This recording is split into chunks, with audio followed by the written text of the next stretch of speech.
Hi, welcome to another midweek special of the Sober Sessions, and tonight we are really honoured to be joined by Lotta Dann. Hello, Lotta. Good morning from New Zealand. Oh, it's so lovely to have you here. It seems like it's been quite a long while since we spoke last. Yeah, it was pre-pandemic when we spoke. Yeah, I think you're probably right. So I think we'd like to have a conversation around self-care, nutrition, health, and we'll just have a really casual chat if that's all right with you. Oh yeah, it's great to be here, guys. I'm thinking you can do one of your dances that I've seen on Instagram. Have you noticed I haven't done any of them lately, though? I haven't been in a dancing mood. I just love your accent. It is just so lovely. Would you like some fish and chips? Fish and chops. I can't even say it. I can't even pretend to do an accent. I'm terrible. I can't even barely do my own. What is yours? What was that? What is your accent? It's a bit of a mix between North and South Manchester, because I've been born in North Manchester, trying to sound posh. So whenever I go into the North Manchester, I start talking more broad again, and when I'm in the South of Manchester, I try to be a bit more posh. Don't work. It's a slightly less broad than yours now. It didn't used to be, did it, Lisa? We used to have the exact same accent when we were kids. Yeah, we did. I sound really common next to you. And her husband will always say to her, "Oh, I can tell you've been with Lisa because you sound common." Nice, man. I think he's watching. So who's going to kick off then with a little bit of a chat about healthy living? Kate, I've landed that on you. I was thinking that Lotta could start. Yeah, okay, go. Alex has forgot the new rules. Yeah. Okay, I'll start, and I'll be honest, because that's what I'm always am. I laughed when you sent me the topic for our discussion, because if you wanted to pick the one thing where I am very clearly still a flawed human being, you would pick nutrition. Self-care, I'm really strong on and really big on, and I write a lot about it, and I'm always encouraging people on the importance of self-care and those little actions that make actually quite a big difference. But when it comes to sugar and flour, I tend to still, in times of emotional angst, reach for that stuff to, I don't know what, soothe me, numb me, whatever. So I'm honest about this because, secrets keep us sick, and I want to always be honest with people. But it's not a happy thing in my life, because I tend to get in the same cycle that I used to with alcohol, which is the craving, the binging, and then the guilt. Yeah. So I wrestle with it constantly. I have long phases of eating really well and feeling really good and nourishing my body, and then I just fall off in spectacular fashion for a few days, and I kind of wallow in the pit of sugar, and then I climb out again. And so that's the truth. Is that something you did alongside the drinking, or did that come after you quit the drinking? It came after. So when I first quit drinking, which was 8.5 years ago now. Yay! I just turned to sugar like a lot of people do. And we often say, on the website that I run, Living Sober, the community, don't worry about what you're eating right now, just concentrate on the booze. I mean, really. And we're all heroes for quitting drinking, right? So that's the baseline amazing thing. But I just found as the years went on and life kept happening, tricky stuff, emotional stuff, gritty stuff, I still wanted to reach for something. It's that kind of natural human instinct. I feel uncomfortable. What do I do with this uncomfortable feeling? And I found over time that was clearly what I was going to. The good thing is, because I'm so aware now of myself and what I'm doing, I can see very clearly when it happens. I don't do it blindly or in denial. I'm kind of conscious of the fact that I'm in a hole, and I do climb out of it quickly. but I haven't yet been able to string any months or years time of maintaining only the best kind of eating. I mean, it sounds stupid though, doesn't it? Because we are human, and you know, I haven't got any other vices, and like I say, I'm sober, so I try and balance beating myself up about it with actually being kind with myself about it as well. Yeah, I think I'm the same. Dave, you're the same as well, yeah? Yeah, I go up and down with my sugar. I mean, when I gave up, I did have the old sugar monster come in, and I sort of, as Lotta says, I was stuffing chocolate down my neck and cake and whatever. But my worst enemy is my wife, because every Monday or Tuesday I get up and I say, look, darling, I'm soon going to have a wheelbarrow to put my stomach in it because I'm just piling on the pounds. Please do not give me any cake or biscuits or chocolate this week. And then she passed me over a big slab of chocolate later that night, and I've forgotten that. And then I can't help it really. So I got a bit like you lot, I go through phases where I binge, but as you say, I feel as long as I'm not drinking, it's not the end of the world.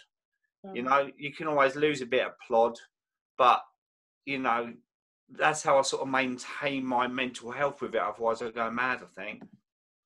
Yeah, I think it's like, it's quite a normal part of the transition, isn't it, into alcohol life, like alcohol-free life, craving sugar. I know William and Alex will probably know more the science bit behind this, so I'm quite looking forward to hearing that. But it is a normal thing, isn't it? Like, everyone I've spoke to has said that they've struggled with eating after they've stopped drinking. It's such a huge topic, and I think just knowing that it's normal kind of takes the stress off it a little bit as well. You know, like, it's okay, and your sobriety, I suppose, is the most important thing, especially in the early days. And I'm like with you, Lotta, you've got to be kind to yourself.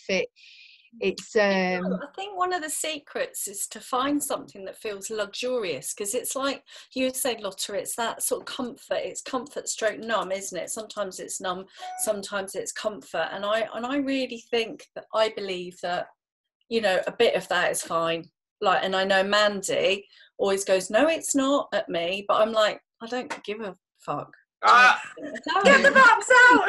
Like, get the swearing box out. Let's get the swearing box out. Would you believe this, Lotta? She swears more than anybody on these lives. I don't swear anymore, I promise. It's good But to know that swearing is okay. Sorry? Good to know that swearing is okay. I come second, I think. Better out than in. But the life hack, my hot Cadbury's options with squirty cream, only 8 calories a cup, and it does tick the box, and it's not a bag of Haribo. And that changed. I know that's a bit of a funny thing to say, but that really changed it, because I could feel myself, especially in the early days, sort of like, I could eat a whole bag of Haribo, but if I had one of those, for some reason it felt like that hug in a cup, and it just was like, okay, I'm not going to go bananas. And I didn't go into the shame spiral. I don't beat myself up. Go to that. Yeah, I honestly don't beat myself up about it, but I am eating for like 50 people, especially during lockdown. I've already outgrown one pair of jeans. I'm almost out of my next pair, which were my fat pair. And I've only ever got one more fat pair then. So it will be leggings before the end of lockdown. Yeah. And I'm just saying to myself, you know what? I know the reasons. I know about the calorie deficit. I know about the sugar cravings to replace the sugars that you've lost out of alcohol. But I don't care because, and I don't mean I don't care. I don't care though, because I'm sober and that comes first. And my weight will stabilize at some point, or maybe it won't, I don't know, but at least I'm not picking up a glass of wine to make myself feel better. I'd rather eat a big bag of chocolate buttons and half a bag of Haribo and have the hot chocolate and everything else and the cakes, and I am eating all that, and I'd rather do that and know that I'm not going to reach for one sip. I mean, I'm honestly believe I'm past that. I don't think there's any risk of me picking up an alcoholic drink anyway, but I do enjoy being a bit naughty, if I'm honest, and you know, I exercise. I do a lot of exercise, so I'm healthy. Is it good? I don't know. Go on, William. It's your turn. You've got to see ya. Yeah, I don't know. I kind of, do you know, I do eat sweet stuff, but I don't eat a huge amount of it. But I think my problem is, whereas most people get hungry and eat until they're full, I just eat until I physically can't move. I just keep eating. Are you a binge eater? No, not like a binge, as in I don't starve myself for ages, but I can quite happily eat all evening without stopping. But the one thing that's kind of curtailed it for me, because I kind of agree, if you're, you know, I'm not drinking, I take exercise, I'm not particularly bothered about it. But the one thing I did notice is I was tired quite a lot, and I started trying to not eat loads in the evening. And with my Fitbit as well, because it tracks your sleep, when I don't eat loads in the evening, I sleep a lot better. And when your body's digesting, I can't remember, it's like something like 14 foot of intestine the food's got to go through, and it's muscles squeezing it through. And as it digests, it makes loads of heat. So if you eat a lot and then go to sleep, there's all this internal movement and heat being generated, and it ruins your sleep. So that's the one thing. I'm completely with you on that, Alex. Don't beat yourself up over it. But the main reason I've kind of made efforts to curtail it is that I've actually, when I do try and cut down on eating ridiculous amounts, particularly late in the evening, I find I'm waking up feeling much more alert and just having a better day. So no wonder I'm a big sweaty wall. Listen to night. It's almost like with alcohol, it's kind of like starting to link things together, where it's not just the immediate effect of it. It does have sort of other implications, which kind of, do you know what I mean? It kind of makes me more inclined to think, actually, you know what, I'm not going to just sit in front of the TV all evening eating God knows what. I will stop, because then you get a better night's sleep and feel better for it the next day. See, I was never able to do that with the alcohol, though. Use the hangover as a way to convince myself not to drink. I could never do that. I knew that I'd wake up feeling rubbish, but I'd still have that second bottle of wine. So for me, I don't, you know. And the problem is with food, right? So my solution with the alcohol was, I'm completely at a loss here. I'm in a hole with the booze, and it's bad. I'm going to take it out of my life, and I'm going to learn how to be a happy non-drinker. That was my thing, right? I'm going to make the huge, scary, terrifying plunge to remove alcohol completely and learn how to live without it. And that's what I did. And along the way, I discovered how amazing it is, and that we've all been fed a bunch of lies about booze, right? You can't do that with food. So you're in a constant push-pull about, you know, but I think, you know, we're all saying the same thing. You've got to be kind to yourself. You've got to not beat yourself up. You've got to acknowledge that you're human, and you've got to just try your best and do what works for you. And as long as we're not drinking, we're bloody heroes. And William, here. Saying, you know, what other things that you do to, because what we're talking about, really, what we were starting to talk about is positive ways of self-soothing rather than maladaptive ways, right? So what other strategies have you found in the whole self-care toolkit kind of thing that actually work for you, you know? Yeah. So, I mean, it sounds like nothing and it sounds cheesy, but it literally is all the cliched things. So for me, a big trigger for relaxation at 5 p.m. is putting on comfy pants. It's a physical soothing technique, which really works for me. I mean, I literally put on my ugliest, and I have some ugly comfy pants that would never go out of the house, but I put them on at 5, and it just sends me that little message. You've had a big day, you need some relief, this is your comfort. And then maybe I'll make myself a nice drink of fizzy water. I don't know, maybe I'll light a scented candle or a stick of incense. Yes, I do that. And again, it's that little action. It's not so much the candle or the incense, it's the message it's sending yourself when you do it, which is I'm doing something to make myself feel better. That's almost the power of the action rather than the smell of the incense, which is great, or the feel of the pants. It's knowing in your mind that you're doing this as a self-care action. So, I mean, it, again, sounds cheesy, but I often say to myself, what does Lotta need right now? What does Lotta need right now? And in the midst of a busy house, in a pandemic lockdown and 2 part-time jobs and all this noise, that simple, you know, what do I need right now? And this, even that is like so touching and lovely. And, you know, this is what we lose sight of when we're boozing, because we're just all noise and distraction, and there's never any of that checking in. And so oftentimes I'll say, what do I need right now? I need to light some incense. I need to slice myself a piece of lemon and put it in my water. I mean, what is that? Nothing, but something, because it's for me, you know, and that's what I think self-care is.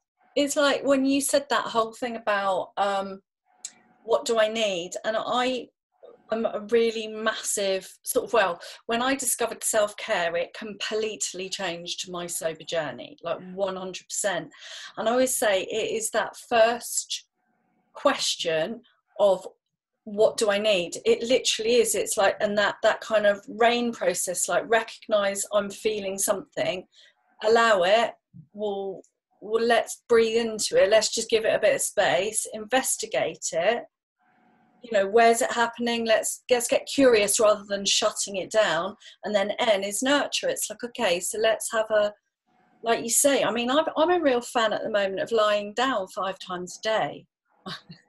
Awesome. Anyway, I realise as I'm reading, it's actually nervous system regulation. I'm not just being a lazy cow. I want to admit that I've been napping. Have you? I mean, and who? But it is, isn't it? It's like, well, what do I need? It's like that very first question that informs all other actions. And it's like, but we're not taught to do that. We're not encouraged. We're encouraged to shut it up. I think especially when you're a parent as well, you always look for what everyone else needs.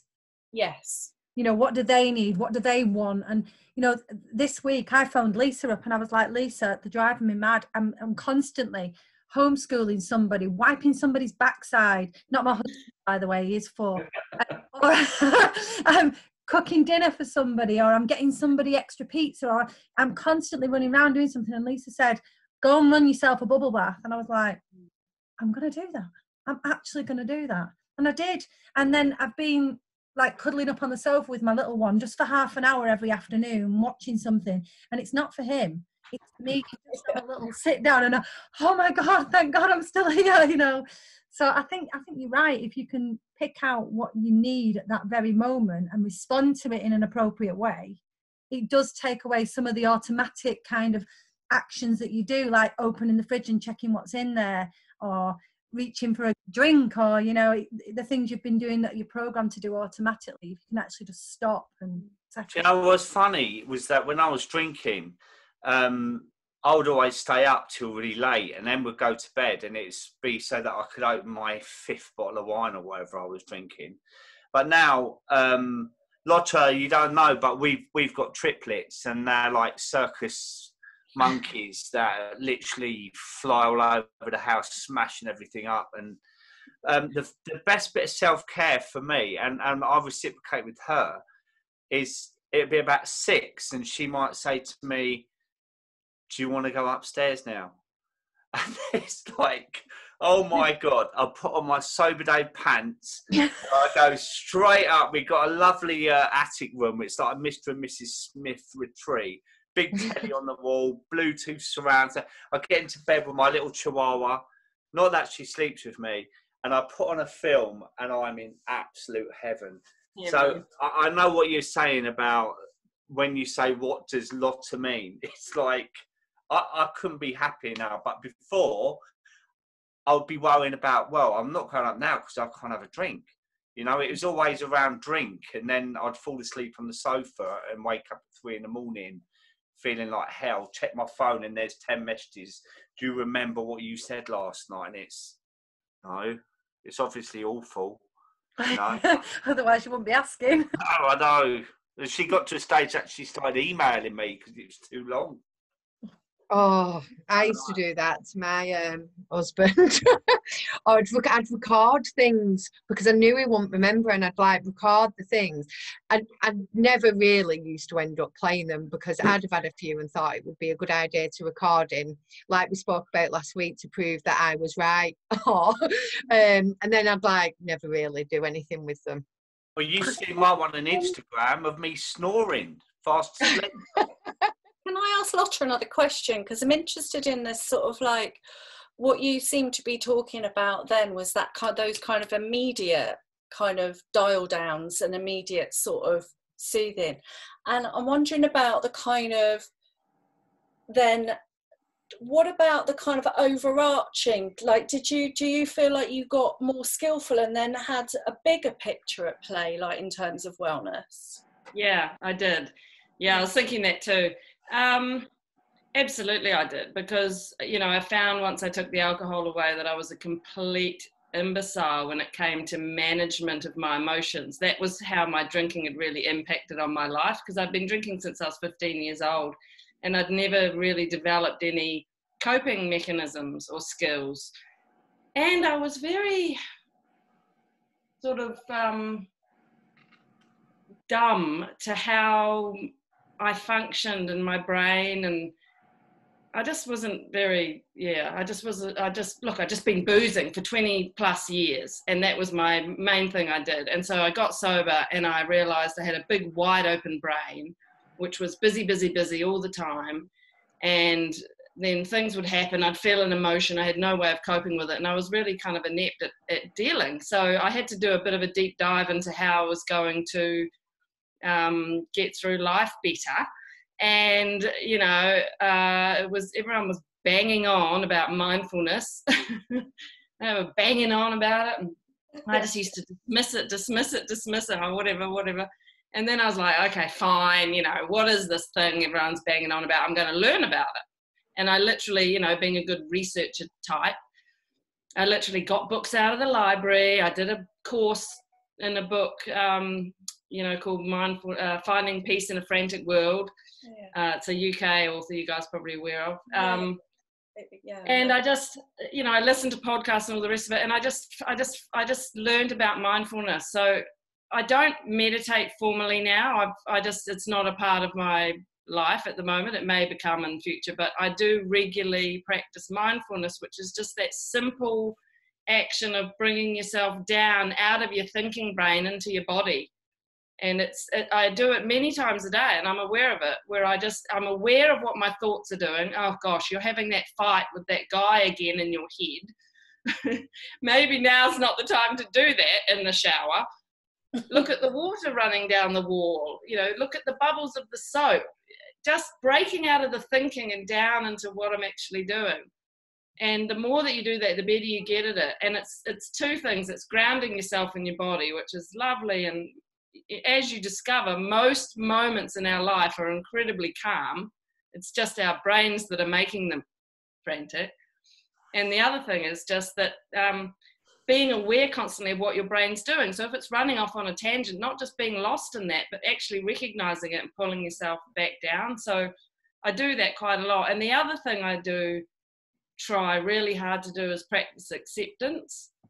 So not spending a lot of time fighting against what is, but accepting it and then trying to deal with it. So for example, the pandemic that we're all living through, which is a massive life event, right? Huge and emotional. And I cried for the first week, putting photos of myself on Instagram crying like a weirdo, but anyway. And then because I was fighting against it, like, oh, my kids' activities and all this death, and no. And I just didn't want it to be. And it caused me all this sorrow, which was a natural thing to express anyway. But then I realized I need to accept this is happening. This is happening. This is what we're all living through. And so once I sort of started talking to myself about that and thinking about that acceptance, it actually calmed me down and made me better able to deal with it. And I think also the fact that I had expressed my sadness, again, cliched, but if you let out how you're feeling, you get over it quicker. I started to just be much more at peace with what was going on. Not at peace like, a pandemic, but just okay, this is what we've got, we're all doing it, and how can I try and be the best I can be in amongst this chaos? So I'd say acceptance is one of the big things that I do constantly work on. Yeah, I really like that. I think it's really important, actually, what you've just said, and I think a lot of people will relate to that, because it's so easy to get, like you said, carried away with everything that's going on in the news, on the TV, and a lot of people we're hearing are struggling with drinking while in lockdown. Have you found it in? Would you ever even be tempted now, or are you just kind of like sober, happy, will never ever go back? I'm not touching that shit ever again. Are you kidding me? Fucking toxic, carcinogenic, you know, brain numbing, emotion numbing, disconnecting liquid. I don't want that stuff in my life. So that's just for starters. Sorry to be blunt, but that's honestly that's what we want, and I think it's good for people to hear that, especially early on. And if they're thinking, I want a drink, to kind of know that you get to a point where you're like, what? I wouldn't even think about it. I think that's really, really good. Be blunt. Yeah, and trust me, we're going to look back at this time of the stuff being so normalised and glorified and be horrified and laugh, you know, like we do now with cigarettes, and we say, what, people used to smoke in the movies and on the bus. I'm telling you, we're going to look back at this time of absolute alcohol saturation. Our children or our grandchildren will, and they'll be like, that is a madness. So don't believe all the lies that are fed to you constantly through marketing and the media that this liquid is good and positive, because it's so often not. Having said that, I understand why people are turning to it, because if it is your comfort and your main coping mechanism, and then we launch into this, you know, horrendous situation that we're living through, it makes sense that you would turn to your natural comfort. So I sort of have this mixture of, obviously I want people to be the best they can be and get sober, but at the same time I understand why they might be turning to it. So again, I just think that being really kind to yourself and just knowing deep down that it isn't the best way to deal with things, because it's just going to prolong your processing of what we're going through, sadly. It's just going to make it... Sorry, Lotta. No, you go. Well, I was going to say this thing about, you know, going towards our sort of coping strategies, whether they're maladaptive or whether they are adaptive or healthy. And there's in the UK, there's a lovely organisation, maybe we could link it, called Blurt Foundation, and they're a mental health charity, but they are self-care focused, so it's very practical. You've got you know, so actual self-care kits. There's a lot of the kind of evidence-based practices of, like, you know, like self-compassion. Like, another way of saying what you've just said is that sort of compassionate aspect of, like, look, we get it, it's really tough, this heightened anxiety, we're going to be going in fight flight, but there are ways to bring down that anxiety, like the mindfulness, some of the somatics, you know, that holding on and breathing, and you can find some of those online, and Blurt Foundation is really good, and mind.org as well have some mindfulness for mums, I think, going on. There's a big thing about maternal mental health within this as well. So, you know, I always sort of feel like the kind of the self-care thing that can kind of veer off into, you know, don't get me on my science of happiness with the gratitude and mindfulness and all practices. They all work, but they sound lofty, don't they? But if you put it through a mental health lens, it's like everyone's kind of saying the same thing. You know, it's what are those practices that are going to stop, you know, the fight, flight, and the you know, the automatic response to go to that behaviour. What's going to give you that pause to calm your nervous system, and then put in a good habit that's going to not make you feel shit the next day and make you worse. And, you know, so I think that's that element of self-care, which is just, it's not fluffy, like it's been given that name of fluffy and crystal loving and navel gazing, but actually I think it's kind of about self-leadership. I think it's badass to know how to care for yourself, right? I think you're right there. In different ways. Sorry, Lisa, go on. It can come in different ways, self-care, can't it? I think, like what you're saying is, we see it as this fluffy, let's write our gratitudes every day, which does work, like you said, but it can come in things like, for me, blitzing and tidying my house. I love it. Like, once I've tidied up and I feel inside amazing when I've got fresh bedding on and my house is clean. So for me, that is also a form of self-care. Yeah. I'm really interested to see kind of William's take on this. Like, do you still run, William? Yes, but I've got a bit of an injury at the moment, so I'm not at the moment. It's a bit irritating. Oh, because that's kind of a self-care tool as well, isn't it? If you enjoy going out for a run, I suppose. It's not all about candles and... When I gave up last year, a friend of mine, he said about doing the London to Paris bike ride. And I was like, 2 stone heavier than probably about 1 stone heavier than what I am now. But yeah, I trained for it, and I used to get up at 6 every morning, and my bike was on a turbo trainer, and I'd do an hour every morning, and that really set me up for the day because I felt really good. And it also controlled my sugar as well, because I felt that because I've done so much exercise, I didn't want to shove Mars bars in my neck, you know. And like you, William, I've got an injury on my Achilles. I've had it for 5 months now, and it's really inhibiting me now, which is getting me down. But exercise is such... Because you run, Lisa, don't you? You do a lot of running. Alex is more of the runner. I download the Couch to 5K, get to about week 6, and then don't run so much. But I do a lot of walking. Like, you do a lot of walking with Jeffrey, don't you? Yeah, I walk the dog a lot. I've just bought a bike. I'm like, literally... She loves a bike. I love the London to Paris with me then. Oh, I actually love my bike, so I'm really excited about it. So yeah, I'm always dabbling with something. There's always something I'm dabbling with. I do a lot of running, and that's why me and Lisa are kind of good for each other's mental health, because she's more into the mindfulness and meditation side, and I'm more into the exercise. So sometimes when something's not working for the other one, we encourage each other to engage in the other one's activities, which is mix it up. Yeah. I was just thinking about what you said before, Kate, and what you said, Lotta, and about how automatic responses. And I think certainly if you've lived through any form of trauma or anything like that, your automatic reaction is to reach for the thing that comforted you in those times. And I say comforted because we know it doesn't.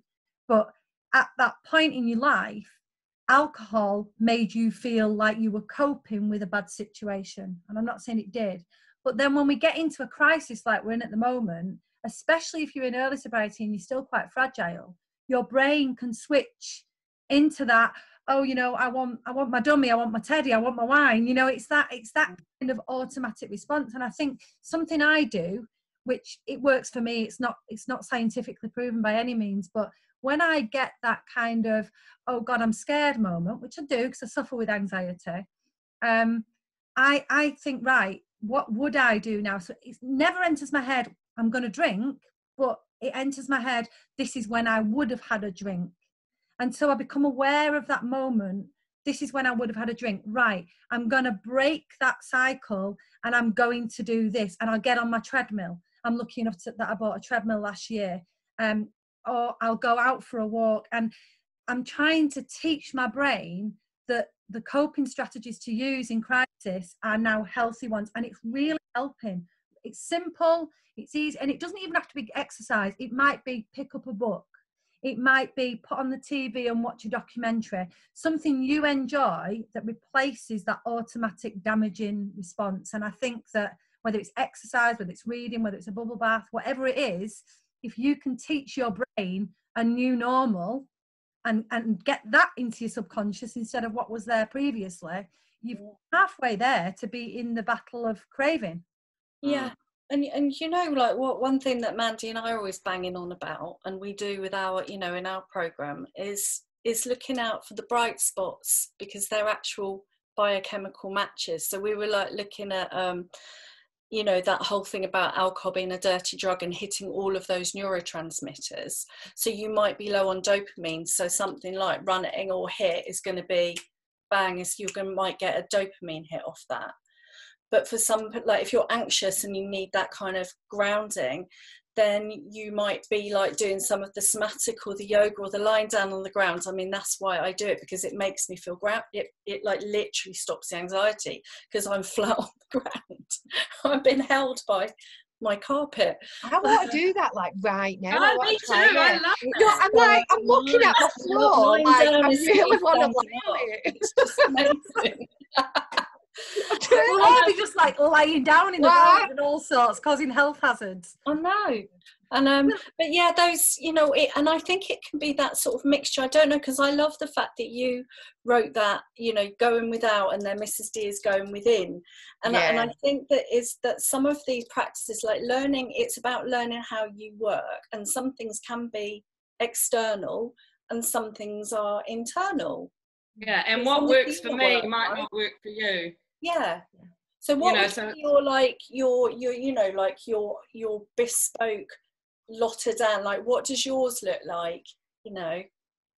For how to look after myself. Yeah, like what's your menu? What's your recipe? Oh, I like that. What's your menu? I mean, I've mentioned a couple of them. I walk the dog. I'm not very good at exercise. I'm quite lazy. I've got flat feet and big boobs, and running is just not my thing. So I walk the dog and I go to yoga. My yoga class is at my local rec centre. It's in the drama club room. It's very hokey. There's no fancy active wear. We're all just wearing our baggy t-shirts, and I just do 1 hour a week, and it transforms my whole week. So I make myself do that, and I'm so happy it's about to start again next week after the lockdown. Oh, brilliant. So that's my kind of exercise stuff, and I do tick that box. You know, I think, what am I doing that's physical? Then I have the mindfulness and the acceptance that kind of ticks my spiritual box. And then, look, the big one for me, the big self-care thing for me with my sobriety is connection with people in my sober world. So, you know, people who get it. Like, I've got an amazing husband, lovely friends and family, but none of them are actually sober. They haven't been through what I've been through, and they're not in recovery. And so I constantly am connecting with people through the website that I run and through my social media, who know what it's like to live 100% of the time in the raw, you know, with the sharp edges of human experience. Yeah. And I talk to them and they talk to me, and we just communicate with each other. And just that alone, just reaching out, I'm feeling a bit shit today, or commenting if someone else is feeling bad and I boost them up, that helps me. So that's a big aspect of my self-care, and just trying to be with my family and keep myself in perspective. I do that quite a bit. That's one of my self-care actions, just not getting lost in the movie starring Lotta. You know, I'm not the star of this movie. I'm just a tiny little extra. So I have a star. Yeah, I think. And another thing I do, and I don't think this is real science either. This is just my way of describing it. But you know, I've never suffered with depression, thankfully. But I know people who have, like I say, anxiety. And with depression, I've always seen it as it's like something in your past that's kind of affected your mood. I don't understand it well enough to go into it, but this is how I've pictured it. But with anxiety, it's always worrying about the what ifs and the buts and the maybes. And actually, if you can just rein that in and like you say, come to the now, those what ifs and buts and maybes aren't real. They're not real. And I think what you're saying about lying on the ground, Kate, we keep coming back to that, but that just puts you back in the moment. And I think any technique brings you back into the moment. And I've learned really well how to manage my anxiety now through just bringing myself back to the second and stop trying to think too far ahead. And Lisa will still remind me, I'm on the phone, my speech goes, and she'll go, hang on, what have we got to do right now? So how do you she gives me anxiety. Yeah. So how do you manage it, Alex? I was just asking how you managed it. So is it just bringing yourself down, or? It's just my inner voice. I have a full-on debate going on in my head. It's a crazy place to be. It's always been there. It's actually getting better since I stopped drinking. But in the early days, honestly, you talk about the wine witch, I had a full, like, house of witches talking about all sorts of crap. Yeah, full cover. And honestly, it was awful. You know, and it wasn't even just about alcohol. I just realised, oh my God, I'm crazy. I'm batshit crazy. I've just got so many. It's my voice, but I've got 1,000 people in there telling me different things. I agree with that one that said that. and I just kind of tell myself that, hang on a minute, these are my thoughts. This is not me. This is not what's happening now. These are just my crazy thoughts about the what ifs and the buts and the maybes. And it's a physical voice in my head that literally says to me, and I've said it out loud, stop, just stop. These things aren't happening. Stop now. What's going on right now in your life that you can control? And if I've got something I can control, I'm fine. I'm fine. So I can control making the dinner. I can control what time my kids go to bed. I can control the fact that I can go to sleep. And, you know, anything, I can control running myself a bath. But if I can just bring myself back into the here and now, instead of letting myself race off with all these what ifs, it really brings my anxiety back in. And it's not easy to do, and it's taken practice. It has taken practice, because I'll often find myself off thinking and panicking and then writing lists of all these things that I've got to do. And I used to have a notepad by my bed and wake up at 2 a.m. and write lists for work of what I had to do. And I thought, what am I doing? Like, now my anxiety's in my sleep. I'm making myself mad. So I just stop what I'm doing and think, right, control this, stop racing ahead. What can you do? And did you notice when you took the alcohol away that the anxiety lessened somewhat? How did it go? At first, no. At first, it raced ahead. It was actually worse for a few months, and not the typical kind of 10 days. It was for the first few months. But I mean, as I've made public, I had a miscarriage, and that was my reason for stopping drinking. So I think my mental health was in pieces anyway at that point. So my anxiety was sky high. I was having dreams about my children being kidnapped and all sorts of rational thoughts, but things that could happen in real life. So once I'd kind of learnt that these thoughts were irrational and that they're not all going to happen, and even if they do happen, I can't necessarily control them all, I was able to rein it in. And occasionally it goes off and it starts, and I just go, no, you know. I spent months thinking I was going to die in bed, going to sleep thinking I'm going to die in the night, I'm going to die in the night. And then I told myself, you know, if I die in the night, what can I do about it? If I die in the night, I'm going to die in the night. It's just stop thinking about it. What you're doing now is going to sleep so you can get up to deal with your kids in the morning. Just turned it into a reality instead of the what if. Amazing. Sorry. You know, there's a really good book for this about bringing you back to the now called The Power of Now. And I can really, has anybody read that? Yeah. I think, is it Eckhart Tolle that has wrote that? Honestly, it's really, really good. And I really highly recommend anybody that is like worrying about all these things that they read that, because it's Ruby Wax is cracker. good as well. Ruby Wax is a new world, because I'm allergic to Eckhart Tolle. I know everyone I know loves him. And I'm really, Is it his fault? I couldn't listen to him on Audible. I tried it. I know what you mean. I do get it, but I can't listen to him. And I tried watching him on YouTube, and his voice is really drawny, isn't it? It's quite difficult. You're going to start hating on him now. You've started going, he's really good to know. By the end he is. The like, book is really good. My mum recommended the book to me, and I think, honestly, it is a really, really good book to bring you back to the power of now. But I think also it's good to recognise that you've got to find the person that you kind of fit with, and if everyone loves someone and you don't, that's not a failing. It's just they're not your person. Like, I really love Tara Brach. I don't know if you guys Tara Brach. She changed my life. Oh, I mean, that's what I go to. If I'm really stuck, I literally am like, I need Tara, and I'll start listening to her talks in bed at night, and she just helps me really get grounded and put things in perspective. She's amazing, but not everyone loves her. So that reign of self-compassion that we would, sort of reference at the beginning, and I remember, like, so my journey with self-care was like, it started, so I did a year sober, and it was all about the mindset. It was all about the mindset. It was all about the fight. And then I went back, and it was discovering Beck Sweller, Sexy Sobriety. Her program was all about self-care. So that was like, bing. And so it started as an outside thing with Sober Treats. and gradually got deeper and deeper and deeper. And I remember then sort of getting derailed once again. And then the last time that I drank, and I woke up with such a lot of self-hatred in the morning, someone had mentioned Tara Bracken. They said, oh, you must listen to her. And I remember just being on the beach with my family, feeling like a ghost. I'd been up in London, it's a long story, blah, blah, blah, blah, blah. And I was just panic attacks, sweating, like I just felt so rubbish.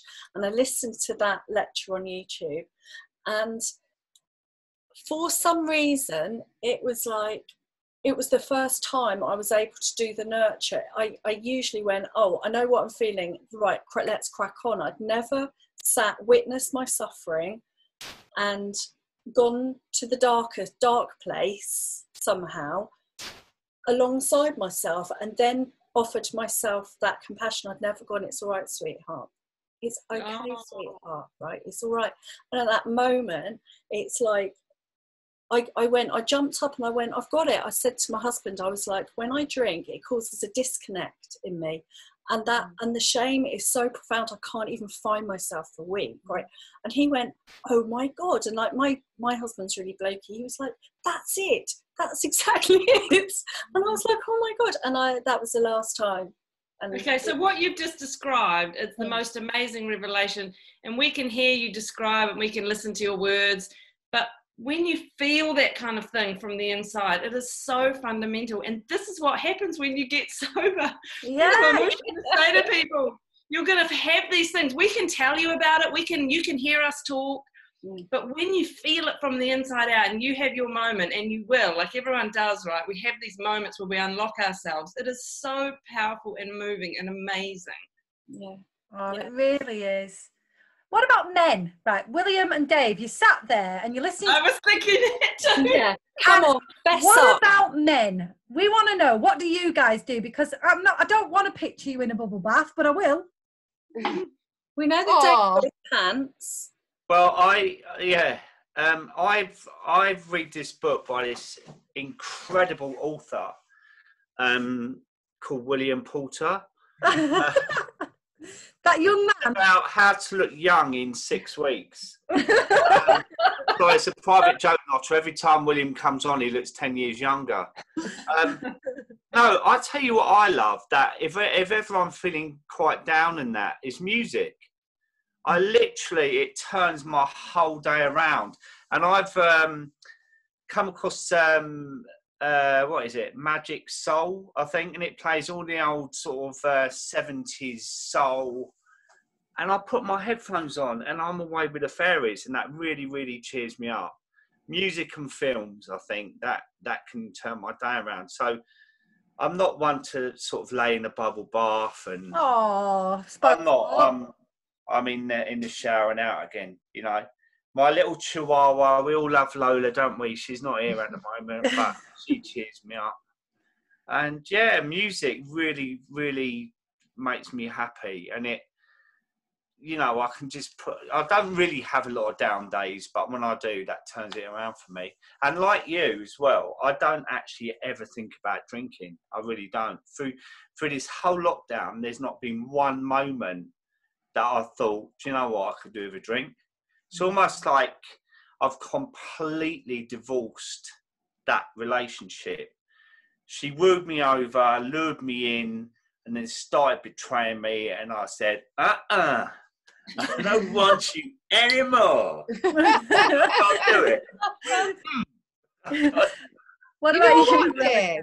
You forget about music, don't you? I remembered like listening to self-help books all the time early in sobriety. Like I always had an Audible on, always had a self-help book, always like the queen of them. And I remember just putting my earphones in and listening to music that I used to listen to when I was 14. And it was amazing. And you just forget about how simple that can be. But like you like a good dance, don't you, Lotta? Oh yeah, She's dying to get you dancing. I am. Have you seen her Instagram? These proper good. But no, I'm so pleased you mentioned music, because that is a big thing for me as well, and it is often what I'll do. And I love nothing more than discovering a new album And I mean, I just discovered, I didn't know Coldplay had put out a new album. I'm not even a super fan, but it was just the right kind of music for me these past few weeks, because it's nice and easy and lovely and ballady, and I've just been thrashing that album because it's just so soothing and lovely, and it takes you away. No, it's a huge aspect of self-care, I'd say. Yeah. William. Before you go on to William, can I just have Oh, poor sorry, William. Oh, look at him sitting I'm there. sorry, I just want to say something about music, because today, not that I've not discovered this previously, but I just want to give a little shout out to our friend Lucy Spraggan, because she was a drinker when she started recording music, and she's now, let me get this right, I think she's coming up for 11 months sober. Music has completely changed since she's done that, and I listened to some of her songs this morning, and oh my god, like amazing on YouTube. She's got a new album coming out, and I'm not, what's her name? But it really did. And Lucy the album, I'm useless. Lucy Spraggan, but some of her songs now, you can really hear the change in tone in the way she feels and writing, and I just wanted to give it a little say because it's just so amazing. I listened to some today, honestly I was nearly crying this morning. I think it was Put the Kettle On or something like that. She said she's going to come on one of the sober sessions with her, and I spoke to Siobhan. I think Siobhan's watching. She is watching, yeah. Siobhan's Not So Secretly Sober on Instagram, and they're both going to come on to one of the sessions, so that'll be really nice. She might give us a little song. Do they do can they do a little live session for us? She might. Yeah, I don't know whether Siobhan would be very happy about that. But Luke, we'll get Lucy Siobhan O'Connor. Yeah. A little wave. Yeah, she did a comment that made me really laugh. I'll eat as many Haribos as I like. I'm sober, baby. She's silly, honestly. She's such a diamond. Yeah. Right, we do need to ask William. You're allowed to speak now, William. I forgot what the question was now. Something about music. No, what do you like? Like, what's your thing? So I suppose my big thing is exercise, and the main thing I do is running, and I do the same route. Well, I haven't been doing it much recently because I've had a bit of an injury, which has been a bit of a pain. But I always kind of do the same route as well, because I find if you're not thinking about where you're going, you kind of switch off a bit and just get lost in your thoughts, which is good. I think the reason I'm good with exercise is I find it hard to sit still. I kind of like, there's always, especially with lockdown, because obviously having the boys at home, the house is a state, and I like things to be tidy and ordered. So like I sit down in any part of the house and I'm just kind of looking at I mean, you've got this behind you, but I should show you the state of this place here. It's just fairly... It looks like my house, don't worry. So yeah, that's my main thing. But music's good. But the other thing I kind of enjoy doing is cooking, which may sound a bit strange, but I find that quite therapeutic. But the other thing I have been doing, which ties it all together, is just picking a room or the garden and just tidying it or doing some gardening, because it's kind of a good mix of physical, getting the mess cleared up, and I don't know, I find tidying things quite cathartic for some strange reason. I don't know, But you know what we're all talking about is something to switch off the brain, isn't it? We keep going back to that, the voices, whether it's the inner critic or the wine witch or the coven, or you know, it's whatever your thing is that allows you to feel absorbed and to give yourself a mental break, because so many of us drank to shut that voice up. The anxiety, I think, constant bloody noise, isn't it?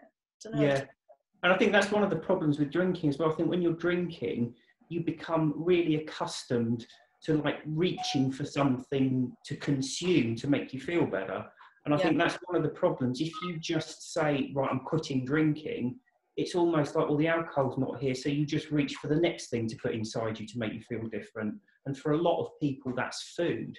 Or it can be, you know, smoking or coffee or whatever, but there's just an immediate tendency to, whenever something unpleasant happens, you're just reaching for something to change how you feel. And that's why I think exercise is a very good one, because as Dave was saying, I generally get up ridiculously early and go for a run before anyone else is awake. And that just sets me up for the whole day. I feel better for the entire day then. It's hard to do sometimes as well, isn't it? I find that getting up earlier before everybody's up helps me, and it really sets me, like if I get up later, it sends me under for the day. I don't feel right, but it's hard to do sometimes, and I just think it's worth saying. It's worth it. Set your alarm and just try it. Get up that little bit earlier, because it does really help. Yeah, do you know what? I was up at 4 o'clock this morning. Oh, not that early. Not that early, Dave. That's like werewolf. Bloody hell. Yeah, but I was asleep at 8. But We've only just got Lotta up at 7. No. I was up, but generally 5. But you'd be surprised how many people are online at that time, sober people.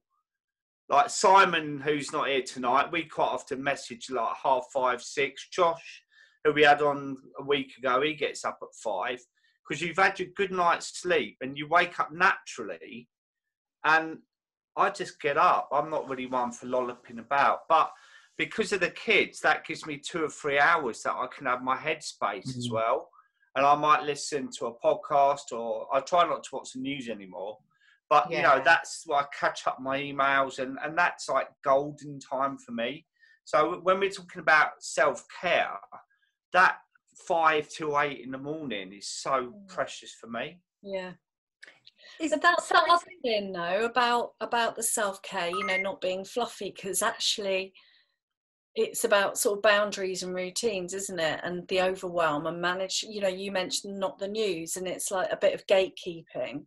Yeah. Well, if you're anxious, I always thought, because I really will get so obsessive if I watch something on the news and it's very disturbing. I can't get rid of it. I literally can't. So I have a thing with my husband where I'm like, tell me, I like a need to know basis. I figure that if anything's really important, someone's going to tell me. I'm like that, Kate. I'm exactly the same. And that's a real gatekeeping. That's a boundary, a mental health boundary, isn't it? Yeah. And those routines of like, okay, if I get up and I do, I don't know, lie down on the floor. I get up out of bed and I go and lie on the floor. That's the first thing I do. Oh, I bet you used to do a lot of that when you was drinking as well. Yeah. But yeah, and it's just those simple routines, isn't it? That, you know, the other thing that I find with it as well is that it is like a constant inquiry as well, because it's like sometimes I'm like I said to Mandy the other week, I was like, I'm feeling really crap. You know, I even went into the woods and I sent her a video of me singing in the woods, right? I was going, I've done some forest bathing. I've been singing Kate Bush in the woods. It's like, that should make me so happy, right? Doesn't make anyone else happy, but I was like, but it was like, that isn't what I needed. It was like I had to sit down. I actually realised I was really tired. So I went and lay down on the floor. It's the opposite of what you were doing. I know. So you can't just go, oh, I've done a bit of self-care last week, and why am I feeling crap and why do I want to drink? It's like you've kind of got to have that constant check-in, haven't you, with yourself? Like you were talking about, Lotta, like you check in with yourself throughout the day and how am I doing? What do I need? You cannot help but get to know yourself really well when you get sober, because you're just with yourself the whole time. Yeah. It can be uncomfortable at times when things get tough, because, you know, like I said before, life keeps happening. But over time, and the more that you go through a gritty phase and you self-soothe and you do a few things that make you feel good and you figure out what's good for you and what's not, and then things get easier and you have a good time, and then things get gritty again and you try some other things and but you're still not drinking, and then it gets easier again, and then you go through these phases and you do it over time. You just kind of get better at it and you get to know yourself more. And so you might be like, you know, I need to do a run now, or actually what I need to do is lie on the floor, or actually what I need to do is put some music on and dance, or actually what I need to do is have a bath, or actually what I need to do is connect. And you've got all this suite of things that you can kind of tap into. And that is the toolbox that we talk about. You know, it's all right too to have a shit day. I think sometimes we try and run away from our feelings all the time. We try and do something, like you said, we'd reach for a drink to soothe us, or we'll go for a run to do this, or we'll do that. And actually, it's all right just to sit there and feel really shit and think, you know what? No, but I remember learning that, like, you don't have to cover it up all the time. Like, it's okay to be sad. It's okay to cry. It's okay to be angry even. We don't have to just cover it up and mask it all the time. Yeah, and you don't have to figure out why is today shit. Yeah. Some days are shit. Yeah, they just have a shitty day. Yeah. I'm just trying to be gay on the swear box. I think it's a good time to take questions. Is everyone okay for time to take a couple of questions? Because we've got quite a lot. Yeah? Okay, first one. So this is from, I can't even, I've not got my glasses on, so I don't know. How do you guys manage your emotional sobriety? She says that her mood swings are intolerable. No point in asking me because I'm a right up and down snappy bastard, so we'll speak. That was the biggest word. I think, if it's okay to jump in, it would be interesting to know where she's at in her sober journey, because I find that it goes like this at first, and then it starts, you get, the easy peaks get longer, and so things just calm down naturally the longer you go not drinking. Like, I was all over the show in the first 6 months to a year even, maybe, like really, I remember having a fight with my sister and I slammed the wall so hard my hand hurt, and it wasn't my finest moment, but I'm much better now at sort of managing myself. But I think the other answer to her question is what we've been talking about for the last hour. We just go to those things, we try these things, and some of them work and sometimes they don't, and you've got to try new things. That's the other thing about self-care. It shifts and changes over time. Like, what I was doing 8 years ago is different perhaps to what I'm doing now when I'm 8.5 years sober. So you just got to try these things, and actually it's not enough to just hear about it and think about it. Do it. Like, actually do it. Do a little this, do a little that, do a little this, do a little that, and it will make a difference overall. It's subtle though to begin with, and when we're boozing, we're used to drama, and self-care is more subtle than that. So you just have to sort of be gentle with yourself, slow yourself down, and just do these little things, and appreciate that the longer you go not drinking, the easier and better it's just going to get. Yeah. William, you were saying something about, I think it was last time, about resilience in sobriety as well. I think that plays a big part in your emotions early on. Yeah, I think it does. Yeah, so one of the things alcohol does, being a depressant, it interrupts our sort of chemical balance, and when it wears off, it leaves us feeling sort of anxious. And it's always very difficult to explain to people. I mean, we sort of refer to it as anxiety, but it's a bit more to it than that. It's more like just losing that mental resilience. And I kind of, if you think of it, problems that range from 1 up to 10, with 1 being, I don't know, you've got a bill to pay or the washing up to do, and 10 being, the death of a loved one or a serious illness or something. Most people will be equipped to deal with anything up to, 6 or 7. But when you're drinking, it kind of wears down. So like anything over like 2, 3 or 4 just become hard work and effort, and you just can't deal with things. And it does take a bit of time to come back. And again, I've mentioned it a lot of times, how alcohol affects our sleep, but that has a massive impact on how confident and resilient and positive you're feeling. And it takes time after you've quit drinking, one, for that chemical balance to get back into place so you can start sleeping normally, and then of course to get back into a normal sleeping pattern, and then to start catching up on the lost sleep. Because sleeping it has a massive impact on our mental health, and when you're drinking, you're constantly interrupting that sleeping pattern. So it does take time to get back to your peak, which is where you should be had you never poisoned yourself with alcohol in the first place. But yes, it does take some time to get to that point. Yeah. And there's, Mandy reminded me of something yesterday. I find sayings really help, and little mantras and sayings and stuff. And yesterday I was uploading this, the Nakoa thing. That's an amazing thing that you did with Josh, and I wasn't there on that, and I watched some of it, and I found it triggering some of it triggered me, and I found myself suddenly really, really, really upset. And so I texted Mandy, and she said something back to me, which I say to her, and she just said, watch the storm blow in and watch the storm blow out. And that's such, I find that very powerful, because usually I'll be like, right, I've got to fix it. It goes back to what you were saying, Lisa. Oh God, I'm feeling bad, so I need to fix, Band-Aid. And it was like, okay, if I can just stop. And I went, oh, I don't actually have to get involved in it. I'll just work its way out. And that was like a superpower. It's like a revelation to me. So I'd say that with the woo of the emotions, practice, because we're used to, when we're drinkers, we're like, I've got to fix that right now. So we're used to doing something to fix it. So try maybe not doing it. Maybe see if you can watch the storm blow in and storm blow out and go, oh, I actually feel all right on my own without having to get all involved in it.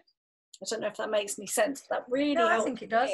Lovely. I'm glad you said that, actually, because we've had a lot of messages from that video that we did with Josh, and quite a few people were actually said that they couldn't sleep afterwards, and it wasn't necessarily in a bad way, but just really thought-provoking. So I think that'll be really helpful. Yeah. Okay, next one. So somebody wants to know if sugar cravings will ever die down. Who wants to go with that one? Not me. Because I'm not there yet, so I'm not there yet. Sober on, like, have they gone? Like me, Lotta and Dave, I think we're out of this one because we're still feasting away on anything we can get hold of. Yeah, am I right on that? Off and on. Yeah, and I'm off and on as well, Lotta. I am. It's Debbie Get up. So you're never going to, don't forget, because it goes back to what Laura was saying, you can't cut food out. So if you start to get hungry, you're going to want to eat something. So I think that's the main point, is if you're talking about sugar cravings, just try and introduce, because don't forget with sugar as well, a lot of the time it's kind of that stodgy food that makes you feel a bit bloated afterwards. But you can get some, don't forget as well, there's refined sugar and there's naturally occurring sugar. So, and it may sound repugnant to say this, but try eating some fruit instead, because it gives you some energy and some boost without leaving you feeling like really bloated and unpleasant afterwards. And as I say, it may sound odd to suggest that, you know, if you're thinking about eating a massive bar of chocolate, to actually reach for an apple or a bit of pineapple or something instead. But if you try it a few times, it does do the job. It takes away the craving because it's something sweet and sort of picks you up a bit.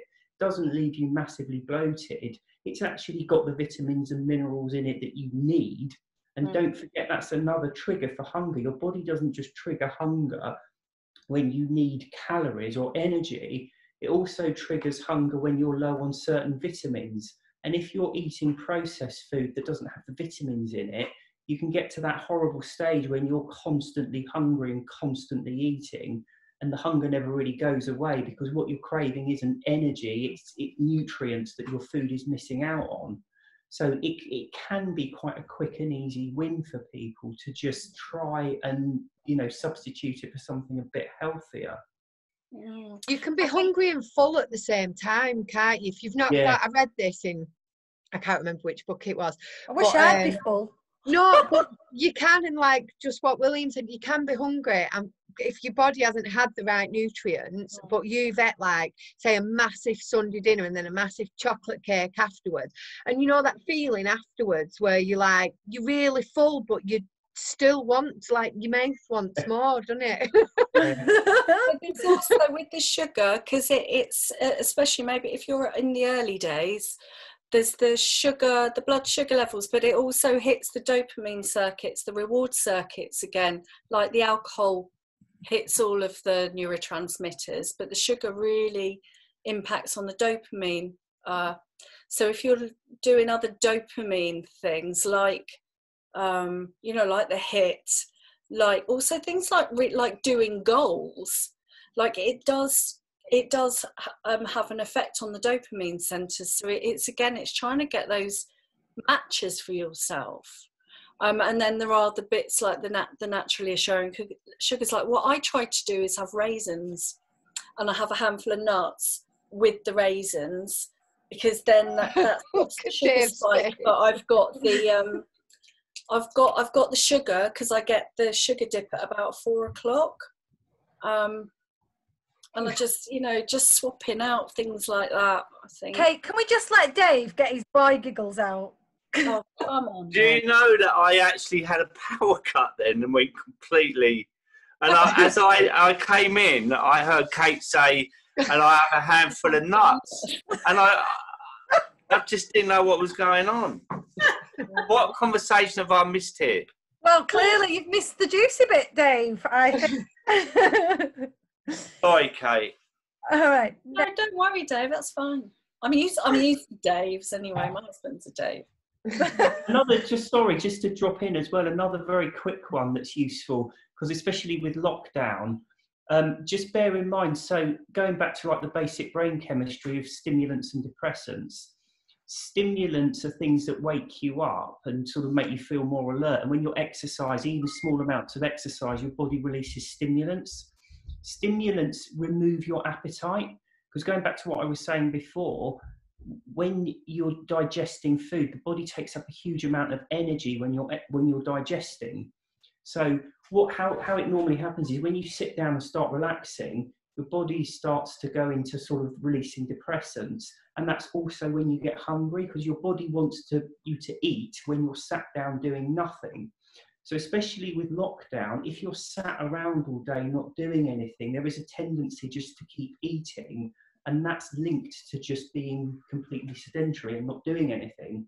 So a little hint, if you do find you're eating loads, if you get up and just do 20 minutes of exercise, whether you can get out and go for a walk or a run or whatever, or even just do a bit of housework just so you're moving, you quite often find that your appetite just vanishes. And it's just getting yourself moving again and getting that brain chemistry changing slightly is enough to get rid of your appetite. Yeah, that's a good point as well. Or you could go and lie on the floor. Yeah.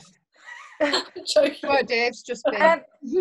Okay, this is quite a simple question, but I don't get it because it's not my book. Lotta, this is about you. Listen to Mrs.D on audiobook. What was the term of the internal dialogue? I can't look it up online without knowing the term. What? Yeah. Do you think she means cognitive dissonance? I don't think I wrote that in my book. No, I don't think you wrote that in dialogue. I can't think of any other term. Oh, it's not AV recognition, is it? It's the addictive voice recognition. Which book is it? The first one? Yeah, I think so, yeah. What was the term of the internal dialogue? We don't know. I can't think. No, I don't know what she's talking about. Sorry. It might That in your book, William. What was that? Oh, it wasn't in my book. I think, well, the only term I've heard for internal dialogue was in Annie Grace's book, which was the cognitive dissonance, where... Dissonance, yeah. Yeah, you've got the voices in your head telling you to do different things. Yeah, you want two different things that are completely contradictory. Like, I want to drink and I don't want to drink. Yeah, that's the only way I've ever heard it. But anyway, okay, we'll see. Are there any others? Any other questions? Scrolling down and was carrots for self-care. Oh, come on, she sells well. Oh gosh, I don't know if there's any other questions here. Sorry, there's quite a lot of commentary. Lots of people saying thanks and so on, and that they're going to sing. And loved your book, Mrs.D. I only realised recently that I cannot think and walk at the same time. I always thought I walked so I could think, but I actually zone out. It's a wonder I ever get home. There's another. I actually get that. I get that. I appear at home sometimes and think, how did I do that? Yeah. Yeah, there's no other questions. They're all lovely comments, though. So anyone want to add any closing comments before we wrap up? I will. I just want to say that, publicly, that I think you guys are amazing. I think these sober sessions are really, really good and really valuable for people to be able to watch. And just seeing all these happy, smiling faces of people who don't drink alcohol is so powerful, because, you know, there's so much shame and stigma attached, and the more that we can bring this stuff out into the open, normalize it, the more people we're going to drag into sobriety, and that's just such a good thing. And I just love the work that you all do. Big fan of everyone, and cheers. Oh, thanks, Lotta. Big fan of you. Yeah. Very exciting to talk to you, Lotta. I feel really honoured to have had you on here. Yeah, definitely. And thank you so much for getting up early to come and talk to us. Anytime. Oh, it's been lovely. I'm pretty sure, looking at the comments, that everybody's enjoyed it just as much. And if there's any questions on there, we can continue to answer them afterwards. So yeah, I'll go on the Facebook page. Can somebody else wrap up? Because Lisa, you know what I'm like. I can't do this bit. Do it, please. She's the worst at saying bye, right? So when we do our podcasts, I can tell when she needs to close it down and she gets really uncomfortable. And she's been like quite just, all right then, bye. And so, yeah, I think Alex is trying to say we're all going to go now. Thank you, everybody, for watching. Thank you all for joining. Yeah, thank you so much. Lovely to see you, Lotta. Thank you, Lotta. Thank you. See you later. Bye. Bye. Bye. Bye.